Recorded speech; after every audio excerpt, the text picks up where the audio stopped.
if you guys want to be part of setting up Crypto Mondays as a regular community, I just want to invite you there. But also there's something that I wanted to mention that you see I'm wearing this cool t-shirt, right? This cool Crypto Mondays t-shirt. Well, I gotta open it up. You know, people say, hey, who's gonna be doing the Crypto Mondays tonight? And you say, oh, it's that, somebody said, oh, it's that guy that looks like Superman. And I said, man, I don't look like Superman, I look like Tom Cruise. No, but I say, no, man, I can't be Superman. I can't be Superman. You know why? You know why I can't be Superman? Because it's crypto night. It's crypto night, baby. It's crypto night. So we have these Crypto Mondays t-shirts, Crypto Mondays swag.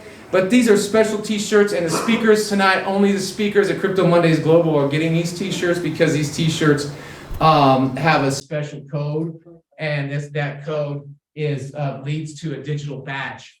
And that digital badge is right here, and you can confirm that on my site, which is a sponsor here of this event. I have a nonprofit organization that does digital badges, and what we do is we use tokens to support education nonprofits in India and Africa. So some of the vetted, filtered, good nonprofits are going to be actually getting funding by supporting people getting Crypto Mondays digital badges, right? So it's a circular economy, and that's how we're working. And so there's only 50 available, and you can't have one. I'm sorry, you can't buy it as an NFT.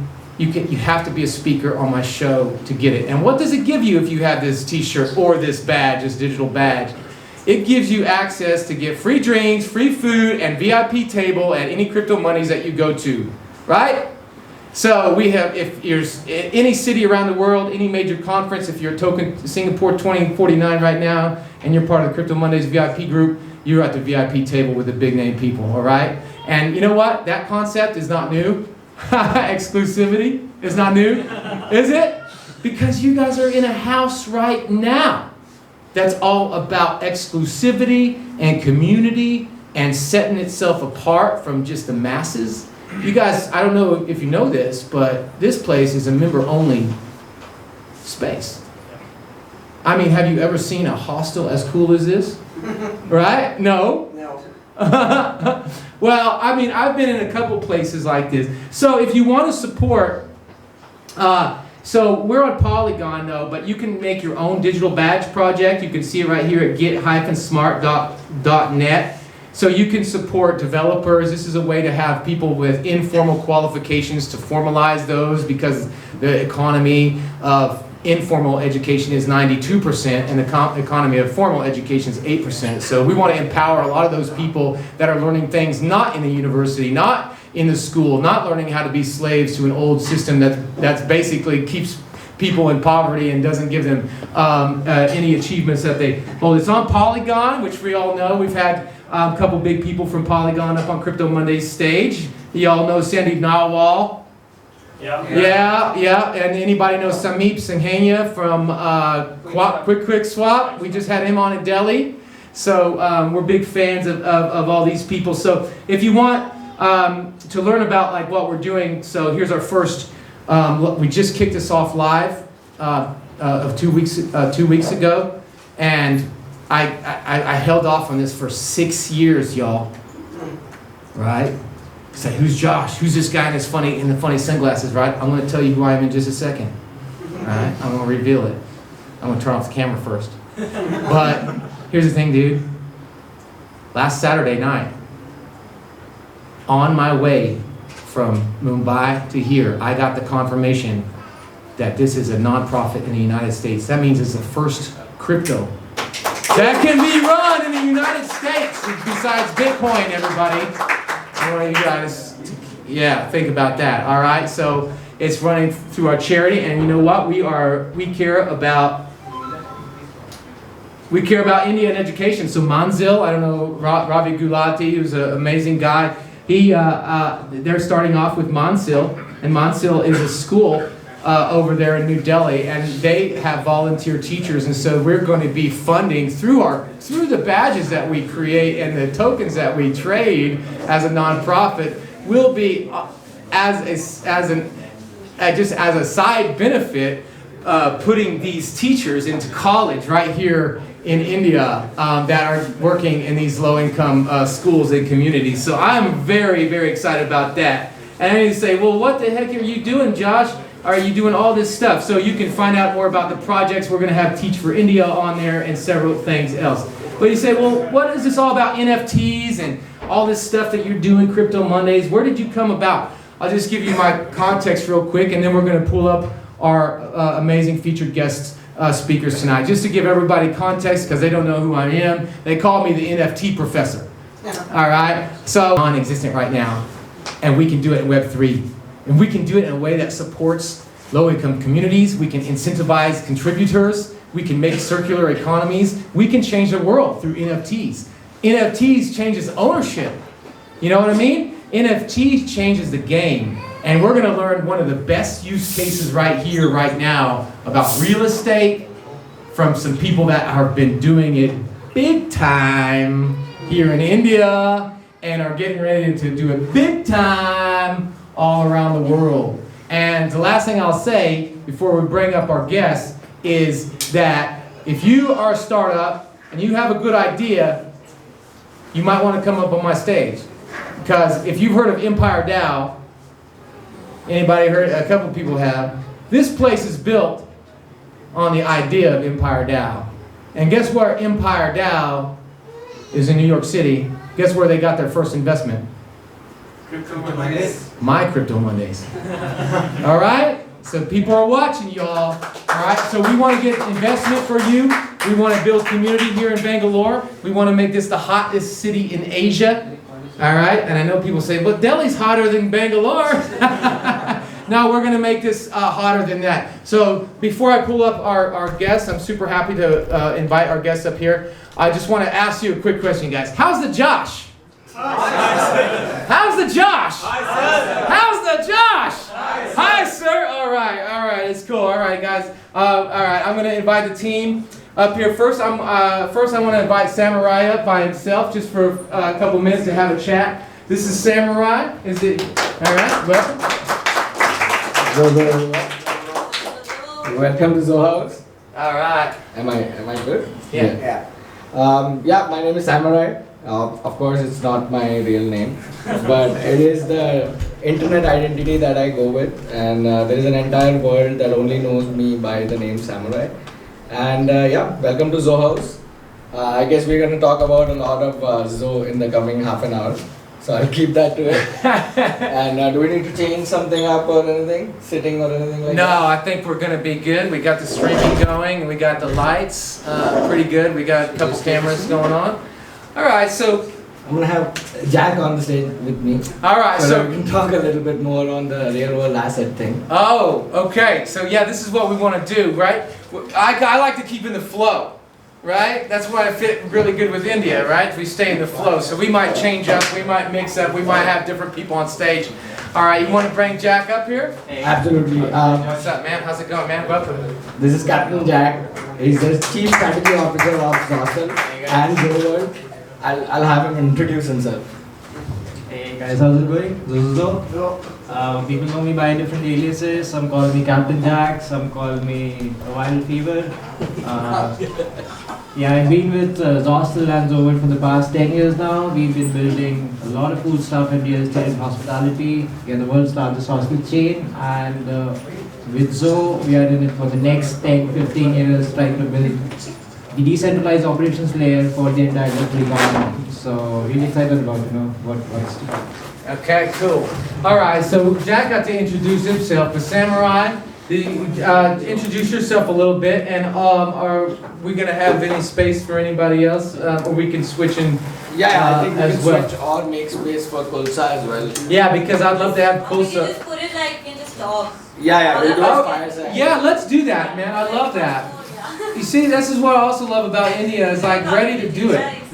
Jugaad innovation, that's why they call it, right? We got ready to do some Jugaad tonight, right? All right, so I love to hear the personal stories, and so I'm going to ask you to give your personal stories. I'm going to ask Kulsa to give her personal story, and maybe a couple other people, just how you got into this. And that, like, how did you get into Web3 and NFTs particularly? Why NFTs and stuff like that? And that'll give the audience a little context about NFTs in general, and then we'll get to the next fun stuff, all right? So go ahead. Absolutely. Hey, I'm Samurai. I'm the Samurai of Zo World, and Zo World is an internet native community. We unlock and empower individuals to build their internet lifestyle in that sense, and this is one of our products, Zo House, and currently building out this product out. And this is a clubhouse for our members. Our membership collection is called Founders Club. So it's Zo World Founder NFTs. So we've named it in that sense that we want to give this empowerment, the feeling of becoming a founder itself. I got into crypto.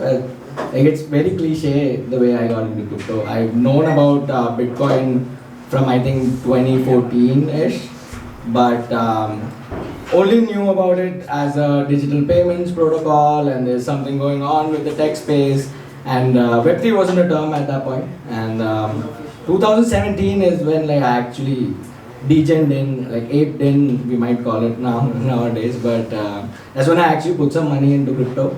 And this was very monetarily driven.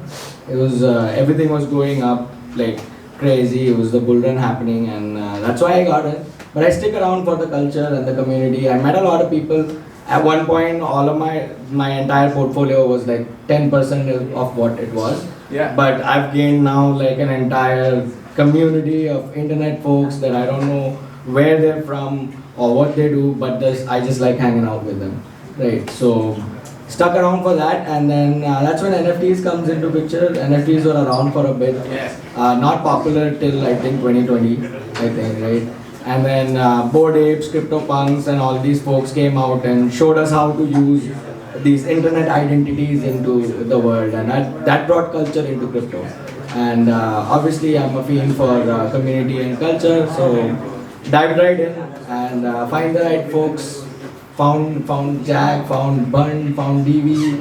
All these folks are just crazy visionaries building out this dream that is unfathomable for most of the people. And I just vibed with them and stuck around, and we're still building products every single quarter. We're coming out with products and services that is going to 10x a founder's journey. And you're sitting in one of them. Yeah, sitting in one of them. Great, man. All right, so it's amazing. You mentioned that you're in it for culture and community. Of course, he's in it for cash. The other C, right? So he's got 3 C's going on there: culture, community, and cash. But you know, he didn't say this cliche. He said he was talking about cliches, but the real cliche is, I'm in it for the tech. Right? I'm in it for the tech. Yeah, sure, buddy. All right. So, but culture and community, what it's really all about. And the naysayers, they say, oh, look at now, the NFTs are down, and look at now, Bitcoin's down. They don't understand what community is about. They don't understand what culture is about, right? So I'm really happy that you said that. Now, Jack, tell us what brought you here, man. It's been a long journey, so Keep it like short. Yeah. So I think we had established a great hostel chain. It has been running for 6 or 7 years. We had built the best travel community in India, one of the best loved travel brands, and the community was just out there exhausted. And we thought about, what should we do for the community to productize it, to bring it on a single platform. And that's when we were toying with the idea of passion economy. And we had changed the way India travels, and we wanted to unlock the world for everyone to travel fearlessly. So we started with this hypothesis of how we can go about that, and we went across several avenues. We had built the entire travel AR game similar to Pokemon Go. That's still in the back end, that's still there. And the entire thesis came from that people should have these different quests where they can travel and they can be rewarded, and it should be a proof of concept and a proof of travel. And the way we were experimenting this, just NFT happened to be on the scene, and we realized that this is the tech we want to build. Right. This is exactly what we're looking for. And that's when we started experimenting with NFTs per se, beyond the Bitcoin and beyond the Ethereum and the cryptocurrencies. And that's when we opened the first, we launched the first Zoo NFTs. It was on the day when El Salvador, the country, made the Bitcoin a public Yeah, I saw that And collection, right? It had to be. Yeah, and it's got a lot of cool elements and it's Yeah. moving and stuff like that. And it's been an interesting journey. It's Yeah. we have to learn a lot. It's so much to discover. It's like we're in the pre-97 internet era where Yeah. there's so much to discover, so much to be built, and it just took off from there. And we're still building. We're still evolving, and Awesome. I think, yeah. Yeah, every day. Well, I'm going to have you come back to talk about real world NFTs, but I would love to bring Kulsa up here on stage and give her a story. Can I bring you back in a few minutes, bro? To talk about the substances? Stay up there in the front, Jack. And then I'm going to bring also, I'm also going to bring Kushal up, so be prepared to tell your story, dude. You got the best story ever. All right, but tell us about your story and how you got into all this. And she also has the luxury of the youngest Degen in India. Where's the latest NFT I minted? It's priceless. Okay, yeah, it's right. He's priceless. Good evening, everyone. Welcome to Zoe and Dr. Josh. Welcome to India. Yeah, You guys are doing a great job with Crypto Mondays. And so I'm Kulsa. Kul Gaurvi naam hai mera, bahut bada hai, isliye kulsa.eth is what people call me. And I got into the Web3 space in the year 2021 November. When I saw my husband and my sister-in-law and my brother-in-law and everyone, they were buying Atom Bomb Squad. And they were like very cool bombs, and they used to only talk about bombs, and I used to be like feeling ki, that FOMO, you know, what's happening, what are these guys doing, I also want something. So we used to browse all the this thing. Yeah, so everybody were buying bombs. Is that what is happening? Everybody were buying bombs. People around me were buying bombs. So yeah, and yeah, apes to chali rahe the, you know, apes and CryptoPunks and all these things were going on, and I wanted something niche and something related to the women, and that's when World of Women was there. And I got my first World of Women, that was 1.8 Ethereum in the November 2021. That would be around what, 6 lakhs? Yeah, 6-7. 6-7 lakhs. अभी उसका floor नीचे गिर गया है, बहुत नीचे गिर गया है. But bros, Zoval's floor is not falling down. So yeah, that is my story, and since then, you know, it's been phenomenal that I have my own fragrance brand and I'm trying to build up a community globally with all my NFT holders. I have my NFTs minted out there. You can go and check my Twitter account. I've come to Zoe recently because I was taking care of the little one back home, and I was really surprised to see the community, the way the community has been building and people joining. It's just a builder's game out there, and people are just loving coming here, working. It's just like a second home. And you know, our most special founder, Santosh, is here. I think you should ask him also about the experience of Zoe. All right, we will. Yeah. We're gonna have him So up in a minute. that was really nice, guys, and this Zoe World is a community for all the builders out there, and if you want to join the community, you have to have the NFTs, and then once you get the NFTs, you get a lot of perks. We have something called Zoe Studio, and Zoe Studio is the one which is behind all the events, which is behind all the creative part of Zoe World. And we do launch a lot of artists out there, and we do a lot of auctions for them. And so we are very close to doing philanthropy. Yeah. We're helping out people. Your fragrance brand, which is Zoe Studio. Yeah, my fragrance brand was also launched thanks to Zoe Studio. So it's been great, and we're too early. We just checked the data yesterday. We just active users in the Web3 worldwide is 1.5 million. That's it. That's it. So yeah, That's 8 billion.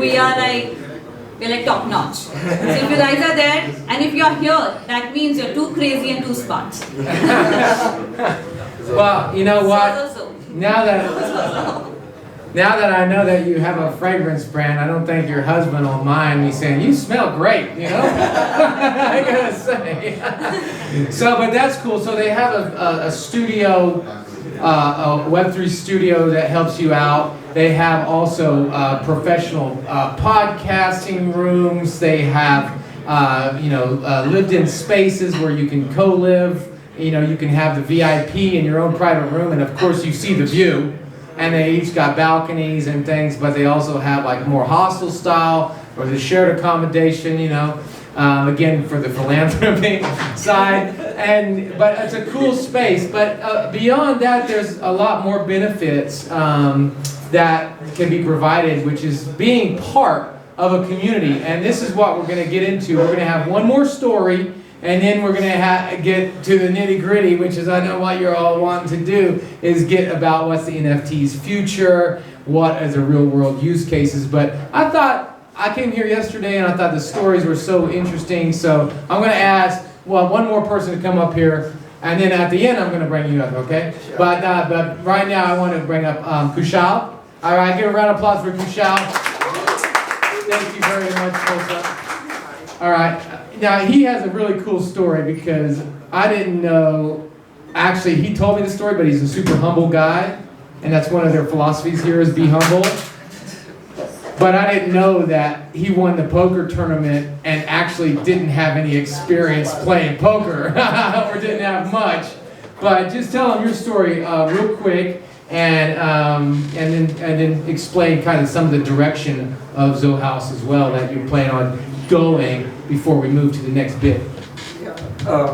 So my story started like early last year when Zoworld founder NFTs were about to launch.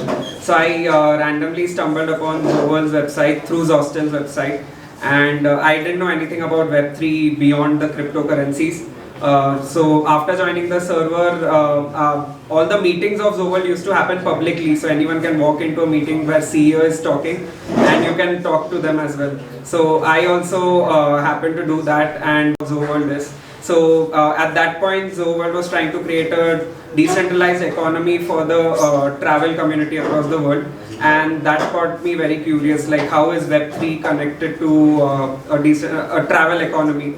But then I got more curious about it, and in one of the AMA sessions where DV was answering questions, I asked him a couple of questions about how is this going to work, why do you need Web3 to create something like this, why not do it directly.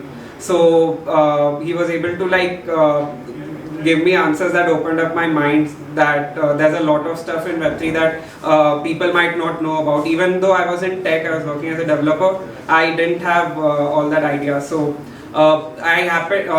so they basically gave away one of the founder NFTs in that session to the person who asked the most interesting questions, and I got my NFT through that. So then when Zoe House launched in December last year, they hosted a poker tournament, and I didn't really have much experience of playing poker, but I wanted to try my luck, and I came in the top 8, and the final was held at Zoe House, and I won the tournament. So that sort of gave me a bit recognition in the team with the team members, and I started hanging out over here, and that's how I got close to the team. And when I wanted to like switch jobs, this opportunity was there, so I just took it. So I work as a product manager at Zoworld, looking after. I'm involved in all the digital products that Zoworld is creating, be it for the founder members, for the community, for the team, internal team as well. So yeah, great, man. And so I mean, I love these amazing stories of people that come out of nowhere. It's like that movie Slumdog Millionaire. You guys know that one? Of course you do, right? But no, you're not slumdog by any means. And here's the thing: is that people love to play games in blockchain Web3. Is anybody here in the gaming industry? All right, a few of you. Okay, a few of you. All right. I mean, this is a big area of growth, a big area of potential. Also, I'm a keynote speaker at the Sigma conference. This is 20,000 people, all about iGaming in Malta. And I was there last year, and Web3 blockchain is a big deal for the gaming industry, all that. And if you go to the ETH event, I'm going to give you guys a little alpha. If you go to the ETH event, they always have a poker game, and it will cost like 1 ETH to get in. All right, so it's not low stakes. All right, and these guys are some sharks, and these guys are pretty good. But you know what? A lot of the crypto OGs and stuff like that, you're going to find them at the poker game. And you gain a lot of respect by playing people in poker as well. So this is amazing how this young guy was able to jump in there. He was able to show his interest, show his enthusiasm, and get into the community. And he's going to have a really great career. We can see it coming up. And that's the thing about Web3. There's a lot of careers being made here. And there's a lot of people switching from their traditional boring finance world and the traditional boring bank world. They say, I don't want that bank job. Or I don't want to be the web dev of the old JavaScript or the old C++. I want to do something new and exciting. And I want to be around cool people, innovative people with a good vibe that are thinking about the future and that share the same principles with me. So, all right, give it up to him because we're going to be winning the next ETH poker. If you see him at ETH Bangalore in a poker tournament, go to a different table because you're going to lose. All right, thanks for coming up, man. All right, dude. All right, so I'm going to ask Jack to come back up here, man, and hang out with us here. And we're going to talk about some real stuff, right? Let's go. NFTs, real world use cases, monkey pictures, some children's drawings. You know, we can get the poop from Z's diapers and make it an NFT. Laser beams. What other things, use cases of NFTs from the crowd? Any use cases besides monkey pictures? POAPs. POAPs. So it's digital certificates. All right. What else? Exclusivity, member clubs. Credentials, okay, so like what I'm doing with, but you can have formal credentials or you can have any kind of credentials. That's also like certificates, somebody said. What else? Token gated utility. Token gated utility, whatever that means. That means like what he's talking about, membership clubs, you have to have the token in order to get in. All right, you could do that maybe without it, but it proves ownership of it. It gives you identity. Identity. All right, so we can have identity through NFTs. What's another thing? In-game collectibles. In-game collectibles. A lot of that's with NFTs as well as semi-fungible tokens. In-game collectibles, right? Stake, you can rent, you can sell, you can buy, you can be a part of the ecosystem. You can rent, you can sell, you can buy, and be part of that ecosystem of renting goods. You can have goods represented as NFTs. So if you want to rent something and then you own it, you can use the NFT within this new ecosystem, right? I haven't heard anybody talk about why Polygon is such a big popular blockchain versus like the other layer 2s that we have on Crypto Mondays all the time, all over the world, like Celo and Near and Solana. What's better about Polygon than Solana as far as NFTs? Because Solana's pretty awesome. We had them on Crypto Mondays several times. What's the difference there? Brands, isn't it? I mean, you got Starbucks, huh? Go ahead. No, you got Starbucks, you got Nike, you got Adidas, now you got Lufthansa. These are big time players. And now they're using NFTs. What are they using it for? Fan engagement. Yeah, fan engagement and to capture the next generation. So what he's talking about, ecosystem. What was your name?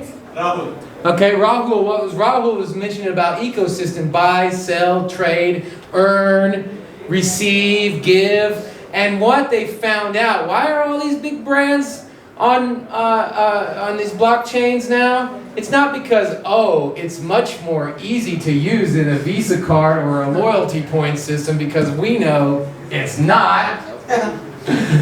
It's because the people, when they get an NFT, they get like 10,000 times engagement. Right here in India, Royal Enfield. I'm a big fan of Royal Enfield.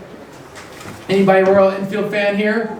Yeah, all right. They did an NFT collection with just 10 NFTs available, exclusivity, like you said, token gating, and the people got these unique art pieces 15,000 new people signed up to their system and their site that they would have never had in another way. So they got a huge amount of return on that for their apparel business, which is actually the biggest business, not the motorcycles. You might not know that, but that's actually the biggest business. And that links with Internet of Things, that links with Metaverse, and all of that comes around with NFTs. All right, so now we heard all the real world use cases. You guys can go.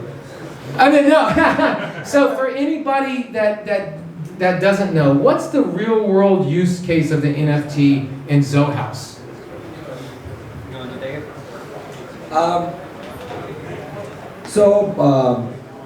The use case of the NFT is access to the community. Basically just that. And then we have products for the members of this community, that whoever holds this NFT or has it in his wallet or whatnot, they also get to use a lot of these products and services that we build.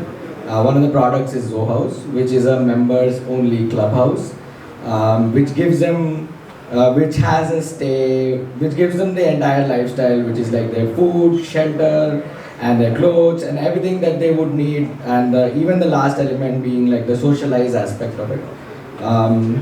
That is basically the utility of the NFT in the house itself. It gives you like the entry. Nobody else can enter the house apart from there being an event or something like that. Apart from that, every member let's say you have the NFT and you're not from Bangalore, you also get to like vouch for a certain number of people to visit the property and experience Zoe and itself, and take part in whatever is happening, right? So that is some of the use cases of that NFT. But boiling it down, it's basically access to the community that is of these crazy visionaries that are just building heads down. All right, man. Go ahead. I think these are the current use cases that we are building upon, but what we're really going towards is that we are building in digital assets per se. And obviously right now in the current ecosystem, especially in the bull market, the assets are a bit misunderstood in certain sense that obviously we have these collectibles that are really picking up and have a very good use case. But what we're really building towards is actually having a different sort of value that is backing these assets when we talk about the term digital assets. And what I mean by that is that obviously blockchain enables you to have a permission-like ecosystem, an open ecosystem, and on top of that you can incentivize the community to be a part of that ecosystem. So how we are planning to do that is that obviously we have a house that is running just like a normal real estate. But we are productizing each and every aspect of running this real estate and participating in every aspect, be it poker cultures or be it running a house, even in terms of basics of housekeeping.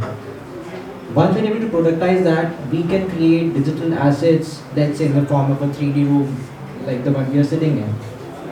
So people can now access these different spaces in the work format and the SOPs by buying these digital assets or just having or staking some of that. Once they have access to that in a permissionless way, we can have incentives for them to perform certain functions. That enables a permissionless way of running this entire ecosystem, and that is the foundation of the decentralized operations. So these digital assets have a certain amount of decentralized operations backed value that is going to always provide certain liquidity, certain value to, let's say, keep up the flow price, but we're not really concerned about that. But now the interesting thing that happens is that we can have multiple layers of these digital assets. So you can imagine, let's say, metaphorically, an entire 3D model of this house. Right. And we have these micro digital assets that are performing these decentralized operations and enabling people to be a part of the community. So we have a small business model that is working here in a decentralized way on the blockchain. Now let's say we want to open 50 houses across the world. So we can have these entire house NFTs, let's say on a Twitter and say, and we want to see, let's say, if you want to open in New York and we need $3 million. We can send these NFTs that, okay, this is a NYC Zoo NFT that is priced at, let's say, 2000 ETH. Obviously, we cannot be sure that a single person can buy a 2000 ETH worth of NFT. So what we can do next is that we can have fractional ownership of these parent NFTs, and then we can have an investment there come in the real estate business. And ties up a different whole, different sort of ecosystem. And That's what the we- multi-layers that you're talking about. Yeah, and Multi-layers of value, multi-layers of connection. Of course, and it's not easy. It's not really easy. It's really talk about. It's easy to talk about, but it has so many nitty-gritties, so many intricacies. You have to build a tokenization layer. You have to work on the tokenomics. You have to have different things, and then obviously you have the legal and regulatory side of things. It's not easy to have just these NFTs and have the investment come in and not be worried about the real world regulations that are there. So it's a step-by-step process for us, but that's why we say that we are in this for the, let's say, the next 10, 15 years. Yeah. It's not about having a fast-growing community and managing the floor prices. It's never about that. We have been the antithesis in terms of launching an NFT collection. We never marketed our NFTs at all. We are very happy to do it slowly, have select people who really understand the tech behind it, who really understand the use case behind it. And that's how we want to go ahead and. Amazing. Yeah, you mentioned a word that made my ears perk up. Yeah. Fractionalization, right? Who knows what fractionalization means? Fractionalization. Okay, a few people up here. All right.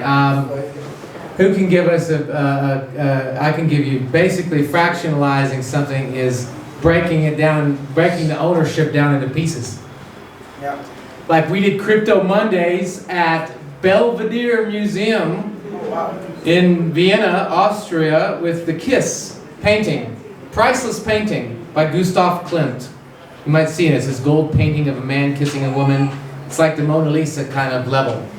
And they fractionalized it as NFT. And they gave away one to an audience member of Crypto Mondays, but they sold the rest of it. So 10,000 people could buy a little piece of the Kiss, like a small corner of it. And all put together, it comes up with the whole Kiss. Now, they don't own the actual painting, because that painting is not going anywhere. But that painting is not going anywhere. So it's just like gold. I mean, it's really a cultural item that's going to be there forever. So it's an investment in some kind of a real-world backed asset through a fractionalization of an NFT. Nobody could spend $1 million on a piece of art, and I mean, maybe a few people in this room can, but they're not going to let you know who they are. But most of us would say, I could put $1,000 into investment in a nice piece of art. But then when you think about fractionalization, it's not just about art. What's the biggest thing you'd think you'd want to invest in? Real estate. Real estate. So real estate, this is a pretty nice piece of real estate. And you talked about like member benefits. I'm wondering if the members are ever going to be owners of this real estate through like a fractionalization scheme. You guys got any plans for any of that for Zostals or for Zohouse or any way that the small man can get a piece of the real estate through fractionalization? I'm just wondering. Yeah. Personally. Yeah, we've thought about this use case for a long time now, especially with Zostals. So with Zostel, what we did in 2015 was that we had just built these hostels, and back then India did not really know what backpacking was really about. And so just to build the industry, what we did was that we made our entire data public. Anyone could access what Zostel is all about, how to open a hostel, what are the kind of costs involved, and we launched the franchising program on top of that. It was a huge success. We got like applications, 10,000 applications from over 120 countries. Wow. And no marketing. No, we did some of the marketing, Okay. but to the community. But it was, it was really a great program to invest into open hostel, and the economics and everything was there transparently laid out. So what that enabled was that even today, for Zostel, even after 80 plus hostels, we get requests from all over the world for, I think, close to 15 to 20 requests for people who maybe own land, maybe own a property, or someone who is very passionate about travel and just wants to run a hostel. Yeah. Or someone who has, that's a huge amount of money, maybe some of these guys, and they want to just invest. So now we are in a position that we can have different combinations of these people to form different entities where the finances are sorted, where the operations are sorted, and you can just open your own hostels. Someone can run it, you can run it yourself. So that allows us to open up the fractionalization aspect of these hostel ownerships, wherein you can invest certain amount of money and then get certain, it's a lot of things that we can do. You know, we can have time sharing concepts that we can bring on the blockchain. We can have the entire ownership of a hostel. We can share the revenue on top of that. Yeah. So that is the way that Zostel is going to function in the next coming years, and that's the whole exercise for us, you know, with Zostel, on how to, and we want to go very deep vertically across the entire industry, and that's why we are building the entire real estate on one side, taking care of the entire operations layer on the other side, and opening it up for the community to participate in a permissionless way on the third side. So that is the kind of ecosystem that we want to build, and it obviously goes back to tied to the passion economy kind of things, where we want anyone to earn a certain amount of earning, to just travel around the world, do what they want, and it's just lucky for us that these digital nomads, you know. Yeah. So digital nomads, I know what that's about. I've been a digital nomad since 2006. Some of you were in diapers at that time. All right, so we just got a couple more questions. One of the things about Crypto Mondays, we keep it light in the sense of time. We're not going to overdo you with a long form interview. But there was one thing I wanted to capture, and then we'll bring just one more person on stage, and then we'll take a break, and then we'll have a couple pitches after we take a little break. Just let people warm up and stuff.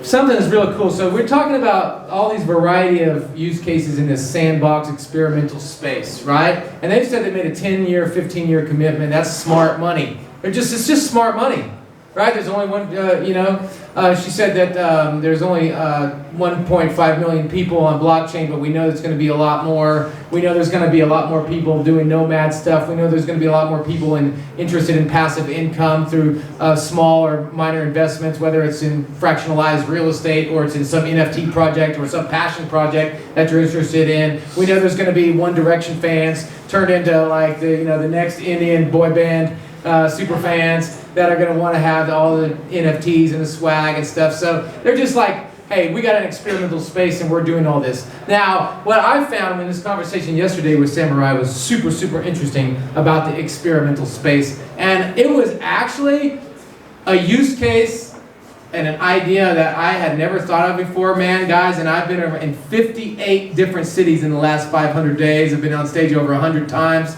in the last 2 years, and so I'm talking with a lot of people about these things, all the experts, but he brought up something that was really interesting about people having different competencies, different skills, different abilities to work together to get things done. Tell me how that works in a place like Zoe House, because in my opinion, that makes, as a solo entrepreneur who built 2 companies by himself from the ground up, not and having to scratch and find different competencies and look all over the place for that. How does that different in a place like Zoe House, where you have a community feeling and people with these multiple intelligences, multiple competencies? Tell me how that works, mate. Actually, even I don't know.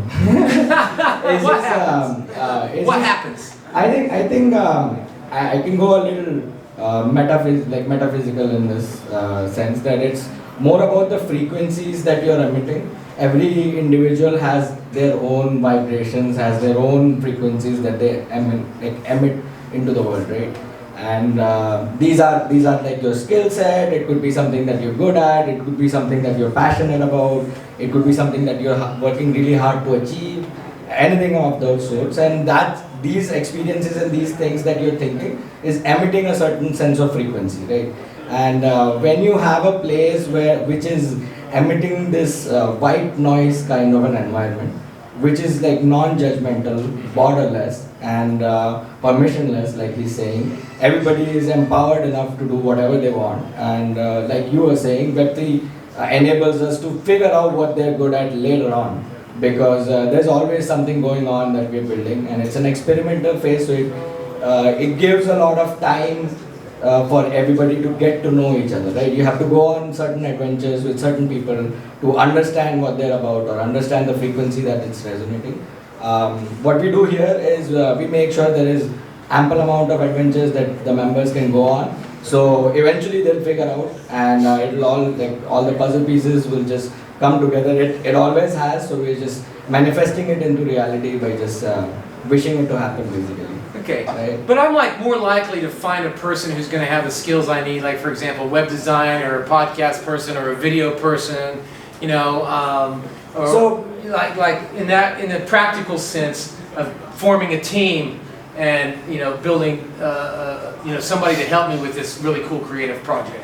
Absolutely. So what we do here is we basically take care of everything that this individual has to deal with in his life, right? Apart from the actual focused task that he's at, which is building his company or like finding his co-founder or finding the next web developer, whatever that is. But we get like swayed by all of these responsibilities, and like you have to do your laundry, you have to figure out what you're gonna eat next, and all these other things which we take care of. And when an individual comes to that stage where everything is taken care of, they practically just fall into this flow state. And when you're in the flow state, you're in that frequency, and then people, it just happens organically, right? You're just emitting that energy out. So whoever is matching it gets connected quickly. And we made sure that the infra is top notch, so that it never hurts anybody to like just go crazy with whatever they're building. We had like a podcast room, everything that you could think of, right? Yeah. So Swimming pool downstairs. Yeah. I just noticed it earlier. So I think it's a mix of all of these things together, plus a bunch of people that have gone through this entire journey, like rigorously, right? If they're there to mentor, I think like Jack can act like he doesn't actually. This is just an example. I think if this were an institute, Jack could probably like act as a tech professor or somebody that is teaching these new kids ways, because he's a tenured individual who's built products that has mass adoption in general, right? We're the biggest hostel backpacking chain, and so I think it's all individuals like that, and people will get to that stage, and it will be like a communal activity to it's a rite of passage for him to make sure that any developer that is coming in, he at least tells his story, right? And that connects people, and that builds bonds, and hopefully, I'm not gonna say everybody's gonna find their match, but hopefully most of them do find their match. All right, cool. All right, yeah, that's amazing. You want to say something on that?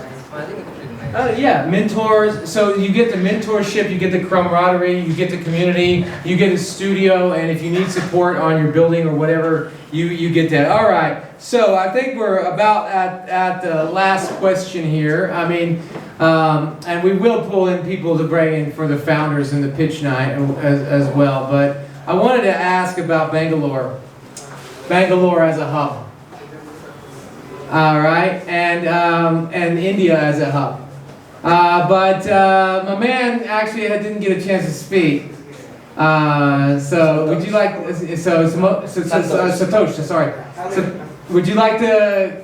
So I share my experience. Come up to stage, share your experience, and also tell us what you think about the future of this city, because you're the man. All right. Say welcome to Satosh, everybody. Hi, Zofa. So I'm fortunate to live this life now today, because the third life to my experience, right? So the first one, when I started my career, I was an entrepreneur working in a group like Tata's, and I had an opportunity to build and work in a business that's $1 billion, right? So I worked in real estate, in retail, and then creating brands at scale, $1 billion plus, right? So then I started my own. I'm a 2X founder, and started working with the new generation brands, new products and services in the tech space and in the SaaS industry, right? So I had an opportunity to travel across India, live across different cities while in work and also in my own businesses. How serendipity has to say is that when I became in an investment space with Brink, as you all know, is an ecosystem of Animoca and Sandbox. It's all connected, right? So then I used to backpack and stay, and we all start our own business and we know how the journey is, right? So I stayed extensively across hostels, right? Today when I come here as an opportunity to meet them for the first time, and I'd known that how they had created this brand and ability to speak to the founder, and was seen where this can go based on the patterns that we see, right? So there were days when there are times when you had seen as founder-led business creation, then you are saying product-led business creation. Now we are headed towards a community-led business creation and a co-creation, right? And what more is the best possibility to invest time, energy, and also the financial resources in a space better than Zo World and a Zo Fab, right? The founders that built their cred in a space like real estate, which is one of the toughest in India to crack, and built to scale like how many properties today, sir? 80 plus properties, right? And one more interesting pattern that you can see there is 5 year, 10 year back, any top metro you go, you will find a bunk bed in availability over the weekday, difficult to find in weekends. Yeah. Today you go to any of the city, there's 90% chance you won't get a bed. That's because travel economy has now become more like a workation economy, and youngsters like all of us, yeah, including me too, yeah. So I started living and working out of hostel. That's one of the main reasons is because of the community creation. And their vision towards bringing this all together in a more accountable manner and taking this on a global stage and investing in them, I invariably become more better as a person to understand the space just by spending time here. Every day you meet different individuals, someone from different background, someone is building something different and new. We only learn by becoming a part of the family here. Okay, excellent, man. All right. Well, thank you very much, Satoshi. Now Satoshi has a unique a unique perspective. As an investor, as a founder. I mean, and knowing different spaces and knowing having that dual role, knowing the differences there. What advice? And we're saying to the guys who are in here right now, because these are the ones that probably have the best projects. What advice would you give for the young founder or the young dev who's wanting to come over into blockchain or come over into cryptos or has an NFT idea or a project? What's just some general advice that you would give based on your experience? Obviously you could mentor for days. And this is the kind of level mentor that you can get in this type of space like Zo House. That's why it's community token gated, obviously. But just for our global audience, and for some nice free nuggets, what do you got to say to the youngest? Sure. The one's a little bit younger than you because we're young too, right? Sure. So in my limited opinion, right, so the patterns that I recognize is twofold. One is the category of a founder, right? The first founder always looks at more passionately on the product. The second founder looks more like on the market execution and the team. The third founder always looks at the right investor, right? So when you start building out, build the right product for the right company at the right price point, right? And that's when you start doing a POC, you get credibility into acceptance in the ecosystem, and thereby a good brand comes in. It's not always that you get an opportunity to have a right investor on board, but there's opportunities where you can work with the right incubator or an accelerator. Small plugin. Brink is also an interesting accelerator which you all can apply. We are accepting applications. Brinks. Yeah. So through that ecosystem, you start into a structured program, and you get into a solid mentorship, and you get into doors being opened to you to expand those opportunities, right? So these are a couple of patterns that I'm seeing. So I'm still very early days in the VC space. So happy to share as we move. Yeah, that's great. All right, guys. Well, you know what? Thank you very much for coming up. I want everybody to say thank you to our guests. All right. I want. Where are the rest of our guests that were up here? Anybody that want to come up to the stage? Just last thing. All right. So what we'll do? I'll go. You might come up and pitch your product.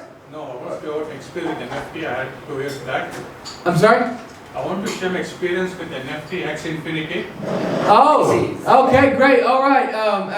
Wait, your name is Rahul. That's right. I was close. Come on. So Rahul's gonna come up here. I want to hear his experience with Axie Infinity. We got an OG here, man. Thanks a lot, Satosh.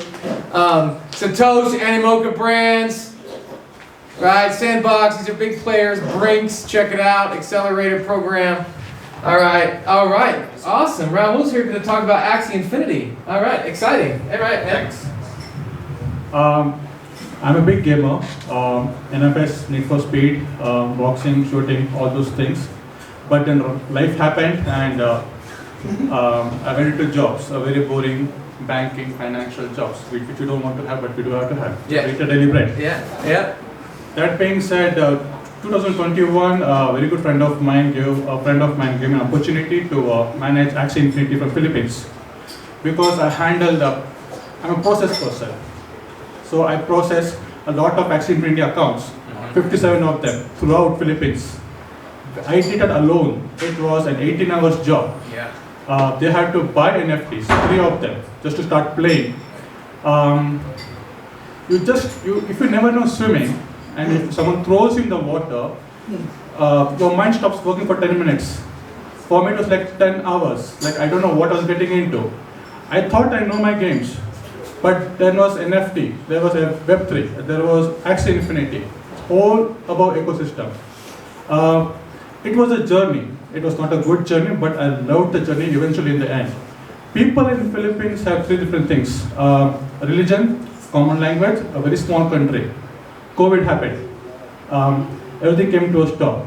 Axie Infinity was launched in 2018-19. It didn't take off. But when that happened, they were cocooned into one circle. They can't get out and nobody can get in. At that time, Axie Infinity was played by everybody. Your uncle, your aunties, your neighbors, your grandfather, your grandmother, everyone else. They built houses, they put food on the bread, everything. But the mistake they did was they dumped SLPs, small low potions, SLPs. They dumped eventually for pesos.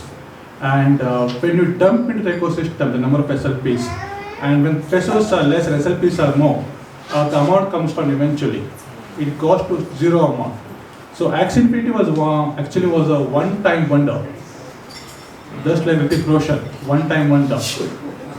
Okay, koi mil gaya or kal ho na ho, whatever it is. Okay, it was that part. People were passionate. They played their games very well. I had to handle them 18 hours a day. I didn't get any sleep because if a typhoon or a cyclone attacks and the current is down, no electricity at all, they stop playing. Our NFT in their account is lying idle. Imagine having a rental room, no occupants at all, just lying vacant for real estate. And you're losing money on a daily basis. This happens. The moment they get electricity, they start playing. The great thing about Axie Infinity was it was available on the mobile phones. Many NFT games, they first launched on the laptop. No one carries laptops on the go. They do carry mobile phones and they do play all the time, anytime, any given point of time. And me as an account manager of Axie Infinity, I have to ensure that I meet that target. That I'm coming out of my passion zone right now. Now I'm being back to the bank financial zone. Yeah. They have to pay the interest because we lend them loans and we got to get interest back. They are customers. If not, then we have to throw them out, hire someone. They have to apply for being an Axie Infinity player. They have to show the previous experience with Axie Infinity player. They have to prove how much points they got. They need to know which games or which Axie animals were perfect for them. And sometimes one which we give them, they would not work out. They would simply quit and go. Unless they would ask us that we want this and this. The number of Axie Infinities, the kind of their water, fire, elements, all of them are. And it was a great going until COVID went away. They got back to their jobs. The SLP fell down, the amount went to 0. They can't make the daily earnings anymore. And then it came to an end. But you're still interested in the space in Web3. You think there's some potential for it, and maybe you won't have to work 18 hours a day. Or are you going back? Are you like, no, forget all that Web3 stuff. I'm going back to the traditional finance world where I know I can have a decent job and salary. My wife's not going to hit me on the head with a pan. Yeah, she did hit me with a pan. Oh well, you can't get out of that either way. It went to a point where I was sleep deprived, and I had to quit Axie Infinity eventually because my health was getting concerned, because these people are players. Yeah, They play to Pegasus. earn games and stuff. They But- don't sleep, they play. And Yeah, and they're making pennies.